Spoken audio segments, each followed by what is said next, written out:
ব্রট to you by V-Guard, co-powered by Sensodyne ও ভিমল বলো কথা কেশরী। Associate sponsor UltraTech cement. সংসদ ভবনের নিরাপত্তায় বড় খবর। সংসদ ভবনের বাইরে 3 সন্দেহভাজনকে আটক করলো সিআইএসএফ। সিআইএসএফ এর হাতে পাকড়াও তিনজন সন্দেহভাজন। তারা পার্লামেন্টের গেটের কাছে কি করছিল? ধৃতদের কাছ থেকে মিলেছে জাল আধার কার্ড। মোদী সরকারের শপথের আগে এভাবে তিনজনের ধরা পড়া অত্যন্ত গুরুত্বপূর্ণ এবং বড় খবর এই মুহূর্তে। সংসদের সামনে থেকে 3 জন সন্দেহভাজনকে পাকড়াও করলো সিআইএসএফ। আরো বিস্তারিত জানবো সহকর্মী জ্যোতির্ময়ের কাছ থেকে। জ্যোতির্ময়, একদম প্রধানমন্ত্রী শপথ নেবেন তার হাতে গোনা কিছুক্ষণ বাকি, তার আগে 1-2 দিন বাকি, তার আগে এইভাবে তিনজন সন্দেহভাজন পাকড়াও হলো। নিরাপত্তার তো বড়সড় প্রশ্নচিহ্ন উঠে গেল। দেখো, মাত্র আর 3 ঘন্টা বাকি। এই 3 ঘন্টা পরে সংসদের অভ্যন্তরে সেন্ট্রাল হলে এনডিএর মিটিং রয়েছে এবং যে এনডিএর মিটিংয়ে বিজেপি শাসিত রাজ্যের মুখ্যমন্ত্রীরা, বিজেপির প্রত্যেকটা রাজ্যের রাজ্য সভাপতি, সমস্ত নবনির্বাচিত যারা সাংসদ রয়েছেন এনডিএ, তারা স্বয়ং প্রধানমন্ত্রী পুরোপুরিভাবে দেশের এর আগের যে মন্ত্রিসভা ছিল সেই মন্ত্রিসভা অধিকাংশ সদস্য অর্থাৎ দেশের বিজেপি শাসক দলের প্রথম সারির নেতারা প্রত্যেকে উপস্থিত হতে চলেছেন আর 3 ঘন্টার মধ্যে। আর ঠিক তার আগেই 3 জন সন্দেহভাজনকে 3 নম্বর গেটের সামনে দিল্লি পুলিশ প্রথমে আটক করে, তাদেরকে সিআইএসএফ এর হাতে তুলে দেওয়া হয়। এবং এক্ষেত্রে একটা গুরুত্বপূর্ণ যে তথ্য হচ্ছে, যে সময় দেশের নির্বাচন প্রক্রিয়া চলছিল সেই সময় সংসদের অভ্যন্তরে খুব নীরবে সকলের চোখের অন্তরালে একটা বড়সড় ট্রানজিশন ঘটে গিয়েছে। তাহলে এতদিন পর্যন্ত সংসদের নিরাপত্তার দায়িত্বে সংসদের নিজস্ব নিরাপত্তার বা নিজস্ব সিকিউরিটি ফোর্স ছিল। মোদী সরকার সেই সিকিউরিটি ফোর্সকে সরিয়ে দিয়েছে, সংসদের নিরাপত্তার দায়িত্ব দেওয়া হয়েছে সিআইএসএফ কে। এবং সংসদে অধিবেশন শুরুর অনেক আগে যখন একটা শুধুমাত্র মিটিং এর দিন, সেদিনই বড়সড় সাফল্য, সিআইএসএফ 3 জন সন্দেহভাজনকে আটক করেছে এবং তাদের কাছে জাল পাসপোর্ট পাওয়া গিয়েছে। এবং যে খবর আমরা সূত্র মারফত পাচ্ছি, তাদেরকে এই মুহূর্তে জেরা করা হচ্ছে জাল পাসপোর্ট নিয়ে তারা কোথা থেকে এসেছিল, তাদের মূল লক্ষ্য কি ছিল, এই জাল পাসপোর্ট কোথা থেকে তৈরি এবং তাদের নেপথ্যে কারা রয়েছে, কেন তারা জাল আইডেন্টিটি কার্ড নিয়ে তারা এখানে এসছে, সেই প্রত্যেকটা বিষয়, জাল আধার কার্ড, সেই বিষয়টি কিন্তু এই মুহূর্তে খতিয়ে দেখছে পুলিশ জিজ্ঞাসাবাদের মাধ্যমে। জ্যোতির্ময়, এখনো পর্যন্ত কি কেন্দ্রীয় যে নিরাপত্তা সেই সূত্রে এমন কোনো খবর রয়েছে যে এরা কি কারণে সংসদ ভবনে ঢোকার চেষ্টা করছিল বা সেখানে আদৌ কোনো নাশকতার ছক ছিল কিনা? এটা তো নিরাপত্তার জন্য অত্যন্ত বড়সড় একটা প্রশ্নচিহ্ন। 100 বার এই পুরো বিষয়টি তদন্ত সাপেক্ষ। এখনো পর্যন্ত এই বিষয়ে কোনো খবর আসেনি যে তাদের মূল লক্ষ্য কি ছিল। পুলিশ কয়েকটি ধাপে এগোচ্ছে। প্রথম তাদের আইডেন্টিটি, দ্বিতীয়ত তাদের কাছ থেকে কি পাওয়া গিয়েছে। তুমি ঠিক যেমনটা জানালে যে জাল আধার আইডেন্টিটি কার্ড তাদের কাছ থেকে পাওয়া গিয়েছে। এর পরবর্তী ক্ষেত্রে কোন জায়গা থেকে এসেছে, এই 3 জনের মোটিভ কি ছিল। এর আগে দেখা গেছে সংসদ ভবনের ভেতরে প্রতিবাদ জানাতে মানুষ ঢুকে পড়েছিল, একেবারে উপরের গ্যালারি থেকে নিচে ঝাঁপিয়ে পড়েছে, তাদের বিরুদ্ধে ইউএপিএ হয়েছে এবং তারা এখনো পর্যন্ত জেলে রয়েছে।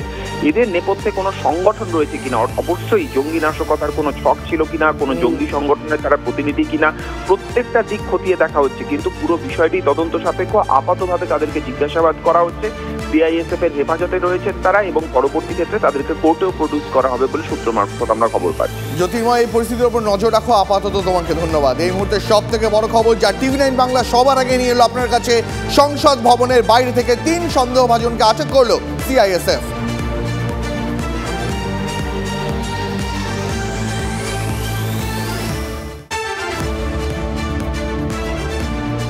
আপনাদের জানিয়ে রাখি আরো একবার, এই মুহূর্তে সব থেকে বড় খবর, সংসদ ভবনের 3 নম্বর গেটের সামনে থেকে 3 জন সন্দেহভাজনকে আটক করলো সিআইএসএফ। ধৃতদের কাছ থেকে মিলেছে জাল আধার কার্ড। মোদী সরকারের শপথের আগে এবং আজ যেখানে এনডিএর অত্যন্ত গুরুত্বপূর্ণ বৈঠক আছে তার মাত্র কয়েক ঘন্টা আগে এভাবে 3 জন সন্দেহভাজনের আটক হওয়ার খবর কিন্তু নিঃসন্দেহে অত্যন্ত বড় এবং গুরুত্বপূর্ণ ডেভেলপমেন্ট। তারা কি করছিল, তারা কেন সংসদ ভবনে ঢোকার চেষ্টা করছিল, এই প্রশ্ন কিন্তু উঠছেই।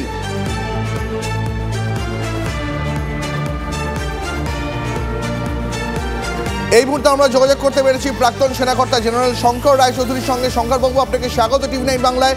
নতুন সংসদ ভবনের শপথ নেওয়ার আগে প্রধানমন্ত্রী শপথ নেবেন, এনডিএর গুরুত্বপূর্ণ বৈঠক রয়েছে, তার মাত্র কয়েক ঘন্টা আগে 3 জন সন্দেহভাজন ধরা পড়ল সিআইএসএফ এর হাতে। কি করছিল তারা? এ তো নিরাপত্তার জন্য বড়সড় প্রশ্নচিহ্ন। অবশ্যই অবশ্যই অবশ্যই এদের খবর আগে থেকে পাওয়া যায় না কেন যে সন্দেহভাজন হয়ে থাকে, অবশ্যই একটা প্রশ্ন চিহ্ন।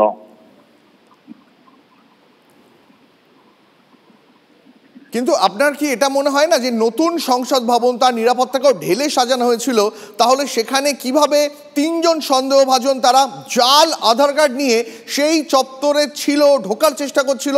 এটা তো নাশকতার ছকও হতে পারতো, না হয় একটু আগে সেটাকে অবশ্যই হতে পারতো, অবশ্যই হতে পারতো। তাহলে কি সংসদ ভবনের নিরাপত্তা আরো বাড়ানো উচিত বলে আপনার মনে হয় এরকম হাই প্রোফাইল ইভেন্টের আগে? আরো তো সব সংসদ ভবনে যখনই হাই প্রোফাইল কোনো ইভেন্ট হয় তখন তো নিরাপত্তা থাকা দরকার, মানে বাড়ানো তো করা তো উচিতই। এবং আমাদের গোয়েন্দা বিভাগ সজাগ ছিল, আশা করি সেটাই এখন দেখাশোনা করা দরকার। আপনার কি মনে হয় এর পিছনে কোনো নাশকতার ছক রয়েছে, বা এটা কোনো বড়সড় নাশকতা করার চেষ্টা করার উদ্দেশ্যে এসেছিল? এই সব ব্যাপারে সবসময় সন্দেহ থাকে, সুতরাং আমাদের আরো সজাগ হবার দরকার। বেশ, আপনাকে অনেক ধন্যবাদ। জেনারেল শঙ্কর রায়চৌধুরী আমাদের সঙ্গে কথা বলছিলেন। আপনাদের জানিয়ে রাখি, TV9 বাংলা এই মুহূর্তে অত্যন্ত গুরুত্বপূর্ণ খবর ব্রেক করলো। এই প্রথম সংসদ ভবনের বাইরে যে খবর আমরা সবার আগে জানালাম, এইবার তিনজন সন্দেহভাজন তারা আটক হলো সংসদ ভবনের বাইরে থেকে। এর আগেও নিশ্চয়ই আপনাদের মনে আছে স্মোক বম্ব নিয়ে পার্লামেন্টের ভেতর ঢুকে পড়েছিল কয়েকজন, সেক্ষেত্রেও তাদের আটক করা হয়েছিল, কিন্তু তারপরে নিরাপত্তা বাড়ানো হয়েছিল। তা সত্ত্বেও আজ আবার তিনজন ধরা পড়লো জাল আধার কার্ড নিয়ে। অত্যন্ত গুরুত্বপূর্ণ খবর এই মুহূর্তের। Brought to you by Vguard, co powered by Sensodyne ও ভিমল, বলো কথা কেশরী। Associate sponsor UltraTech cement.